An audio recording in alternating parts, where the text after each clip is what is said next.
黄金创新高，白银却跳水。昨夜黄金收在4697.8，又刷出一个新高，白银却不但没跟上，反而收跌1.35%。一个往上顶，一个往下砸，金银为什么突然背道而驰？这一背离，到底是多头主升浪的最后一棒，还是行情变盘前最先亮起来的那盏警报灯？大家好，欢迎来到点金日记，我是您的贵金属向导小金。今天是2026年8月25号，星期二，我们一起回顾隔夜的美国交易时段，黄金和白银这段耐人寻味的走势，再看看今天要盯紧哪些关键位置。郑重提醒，我在节目里说的所有内容都只是个人观点，不构成任何投资、交易或理财建议。市场有风险，入市需谨慎，你的每一笔决策都请结合自己的情况独立判断，盈亏自负。在深入之前，先用30秒给你今天的3个核心要点。第一，隔夜黄金小涨0.37%，收在4697.8，又是一个新高。白银却逆势跌了1.35%，收在68.59，双方明显背离。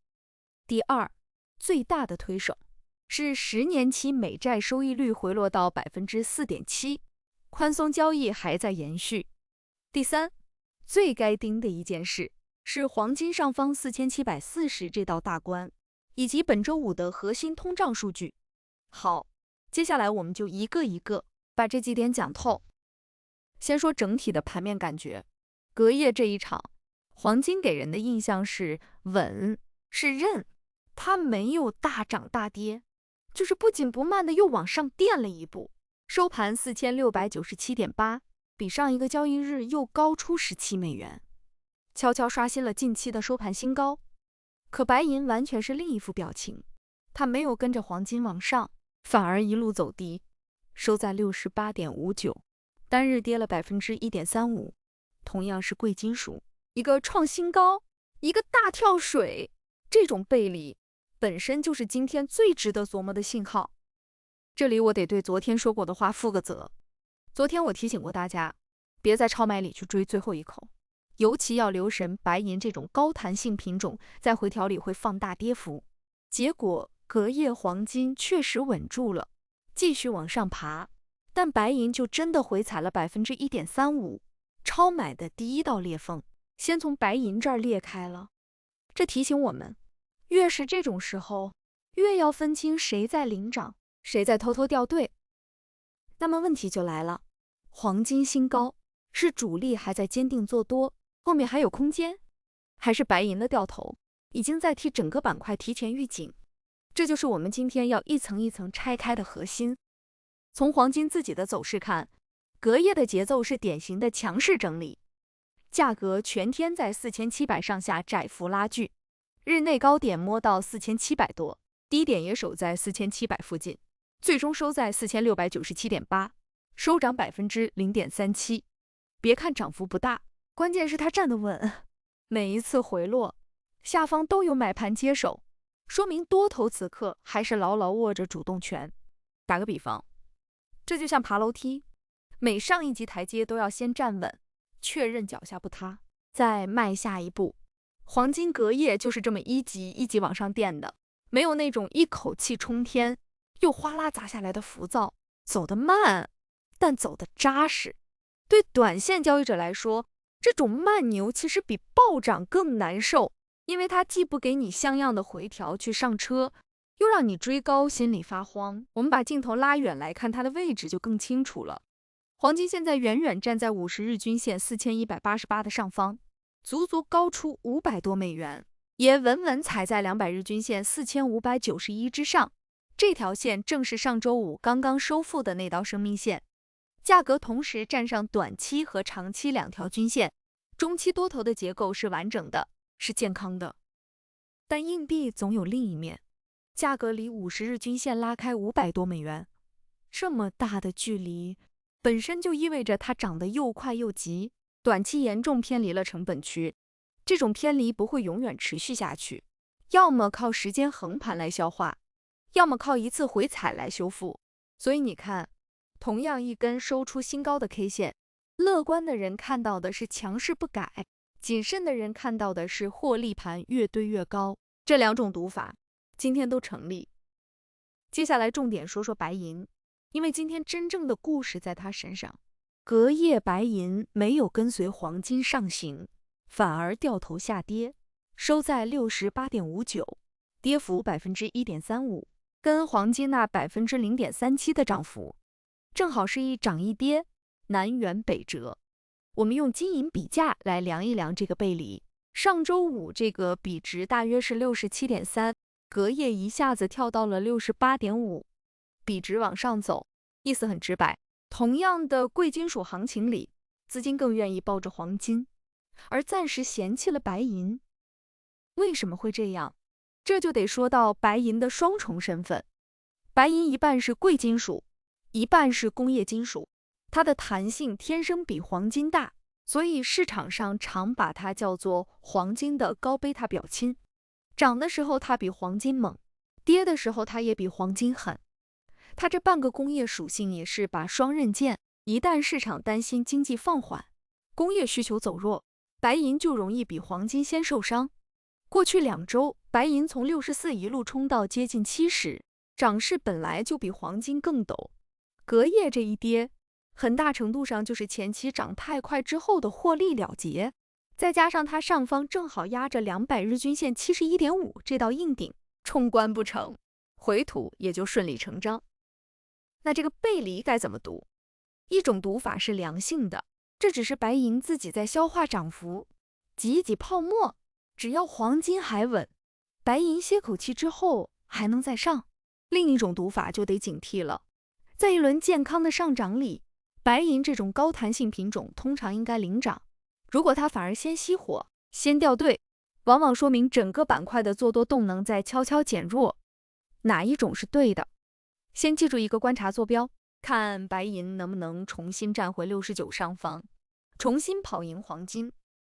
把价格放到一边，我们来看看隔夜到底是什么在推着行情走。这一晚黄金的底气主要来自债券市场。10年期美国国债收益率从上周五的4.74%回落到了4.7%，虽然只降了几个基点，但方向很重要。这里插一句原理，帮刚入门的朋友理顺这条链条。黄金本身是不生息的，你把钱放在黄金上，它不会给你利息，而美国国债是生息的，所以当国债收益率往下走，也就是持有现金和债券的回报变低了，黄金这种不生息资产的相对吸引力就会上升。这就是为什么收益率一跌，金价往往能得到支撑。反过来，收益率一旦大幅冲高，黄金就会承压。你可以把这想象成一场跷跷板，一头坐着国债的收益率，一头坐着黄金的吸引力。收益率这头往下沉，黄金那头自然就翘起来。隔夜正是收益率回落这一头，再帮黄金托底，再叠加上美元这条线，市场对9月降息的压注还在延续。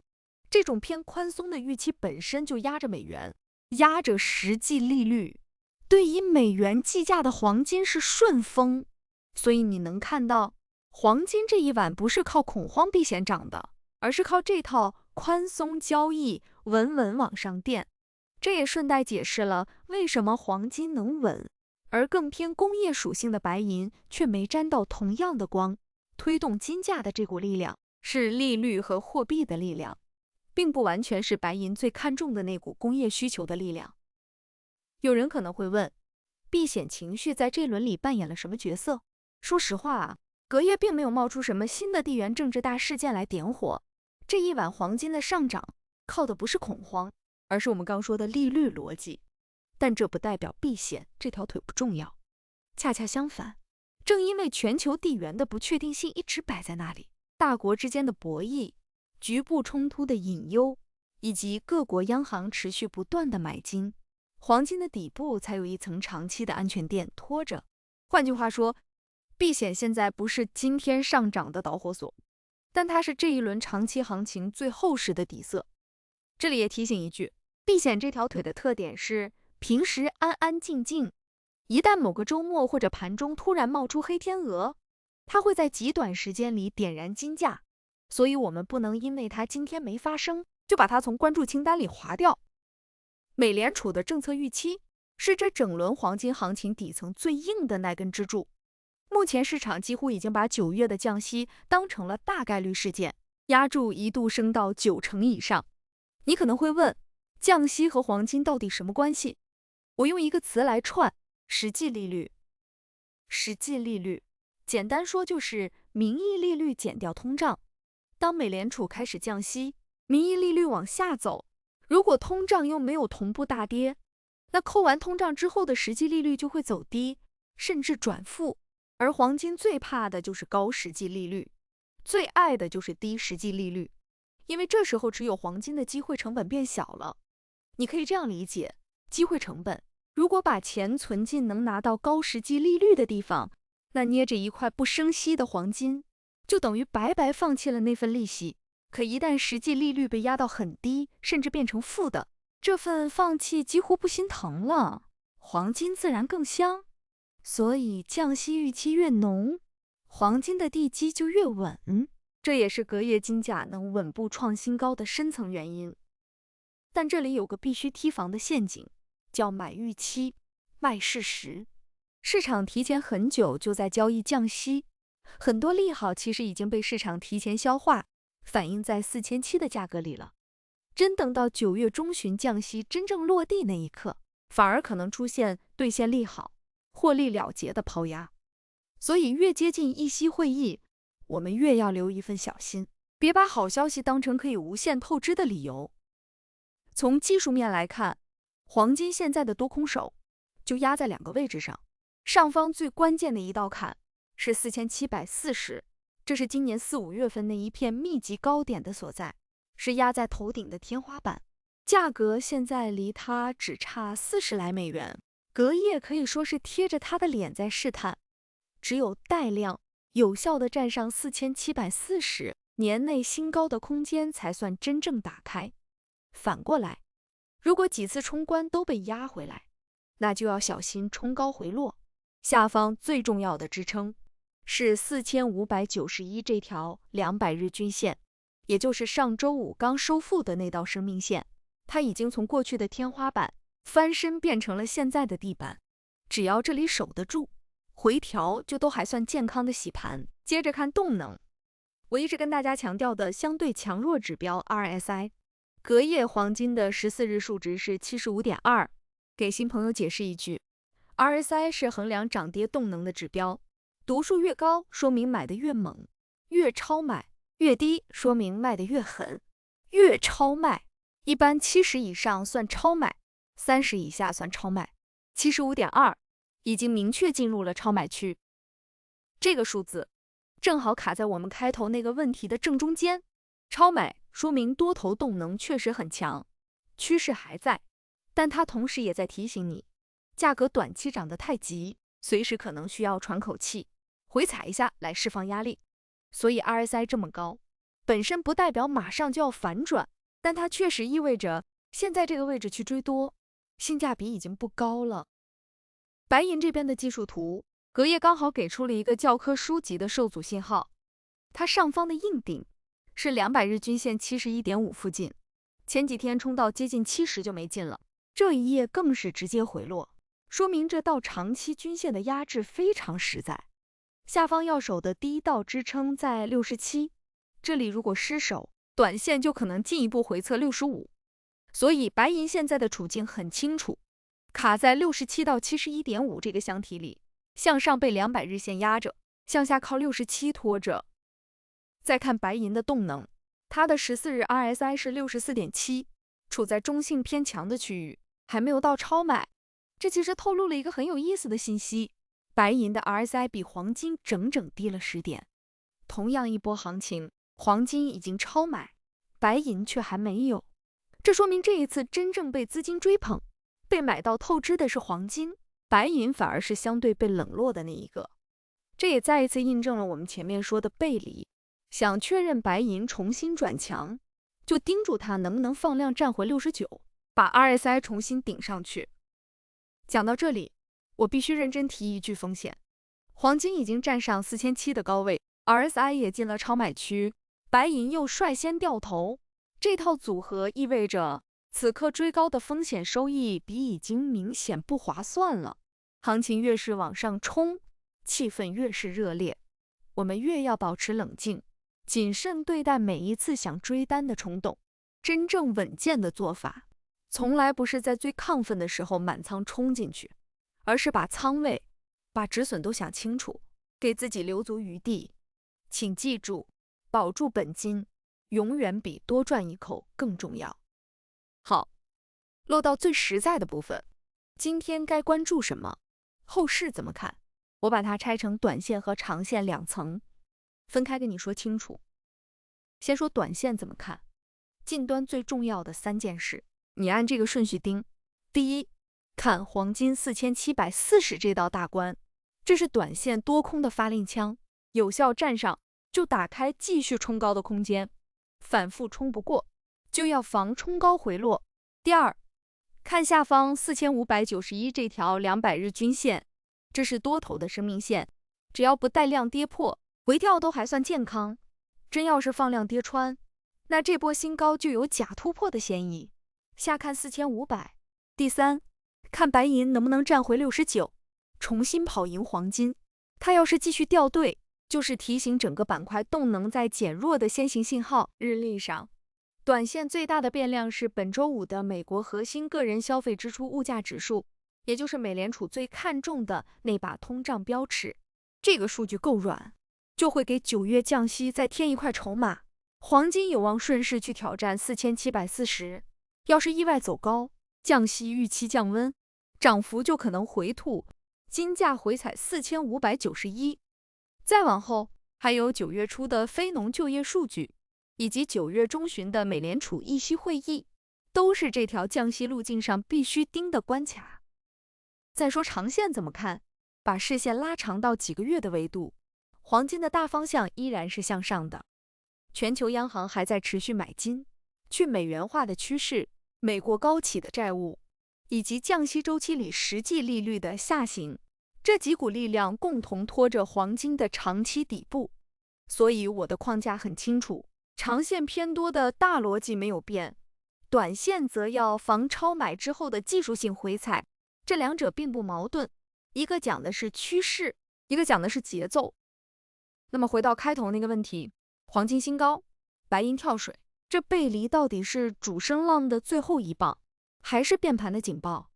我的判断是，现在更像是板块内部的一次轮动和消化，还不是掉头向下的反转。理由有3，黄金稳稳站在200日均线之上，降息这个大逻辑没变，白银的回落更像是高位获利了结，而不是全线崩溃。但我得诚实的说，黄金 RSI 75的超买，加上白银率先熄火，这2点是实打实的警告灯，不能装作看不见。所以确认的信号是黄金放量站上4740，白银重新站回69。而一旦看到黄金带量跌破4591，白银继续领跌，那我就要立刻翻脸，承认这是变盘。所以今天这一句话，你记住就够了，黄金越涨，越要看白银的脸色。最后留个问题给你，你觉得本周五的核心通胀数据出来之后，黄金能不能顶破4740？评论区告诉我你的判断。最后再次郑重提醒，以上所有分析都只是我个人的观点，不构成任何投资或交易建议。市场瞬息万变，任何操作的盈亏都请你自己承担，盈亏自负，务必谨慎管理好自己的仓位和风险。如果这期内容对你有帮助，别忘了点赞、订阅，顺手打开小铃铛，这样每天早晨的第一手贵金属解读，你都不会错过。我是小金，我们明天继续点金，明天见。